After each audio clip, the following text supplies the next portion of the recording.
हिंदी फिल्मों पर प्रतिबंध अक्सर विभिन्न कारणों से लगाया जाता है, जैसे कि आपत्तिजनक सामग्री, धार्मिक भावनाओं को ठेस पहुंचाना या राष्ट्रीय सुरक्षा के लिए खतरा। कुछ फिल्मों को सेंसर बोर्ड द्वारा पास ही नहीं किया जाता, जबकि कुछ को विभिन्न राज्यों में प्रतिबंधित कर दिया जाता है। ऐसी फिल्में जिसमें हिंसा, अश्लीलता या अभद्र भाषा का उपयोग किया जाता है अक्सर प्रतिबंधित कर दी जाती है।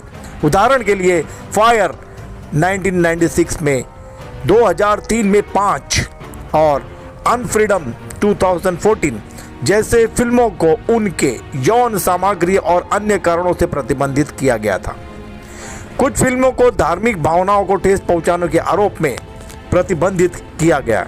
उदाहरण के लिए 2005 में आई वाटर फिल्म, इस फिल्म को विधवाओं की दुर्दशा पर फिल्माए जाने के कारण विवादों का सामना करना पड़ा और इसे प्रतिबंधित कर दिया गया। कुछ फिल्मों को राष्ट्रीय सुरक्षा के लिए खतरा माना जाता है। बैंडिट क्वीन एक ऐसी फिल्म है, फूलन देवी के जीवन पर आधारित होने के कारण इस पर प्रतिबंध लगा दिया। कुछ फिल्मों को पूरे भारत में प्रतिबंधित नहीं किया जाता, लेकिन कुछ विशेष राज्यों में प्रतिबंधित किया जाता है। सड्डा हक 2003 में प्रदर्शित इस फिल्म को पंजाब में प्रतिबंधित किया गया था। यह ध्यान रखना महत्वपूर्ण है कि फिल्मों पर प्रतिबंध एक जटिल मुद्दा है और इसके लिए कोई एक कारण नहीं है, लेकिन हमारे देश में सेक्युलरिज्म को लेकर अब किसी विशेष धर्म की आस्था पर ज्यादा ध्यान दिया जाने लगा है। महज विकसित संस्कृति के नाम पर जनता की आंख में धूल झोंका जाने लगा है। अश्लील फिल्म तो अब जैसे सेंसर बोर्ड की भी जरूरत बन गए हैं। सामाजिक मूल्यों को दागदार करने वाली अश्लील फिल्मों की अश्लीलता पर कैंची नहीं चलती, बशर्ते समसामयिक विषय को दिखाने की मानो अब सेंसर बोर्ड को ही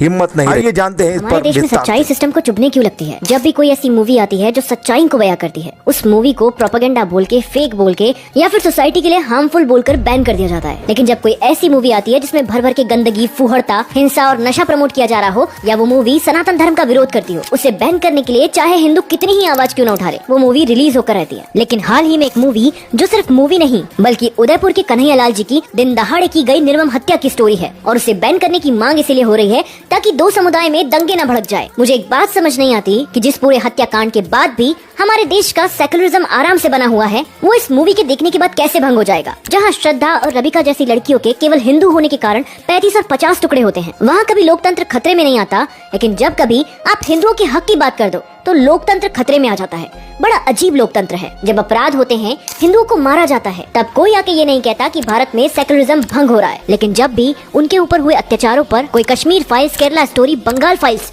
या उदयपुर फाइल्स आती है, तब अचानक से सेकुलरिज्म भंग कैसे हो जाता है। अब समय आ गया है जब इस मूवी पर लगे बैन के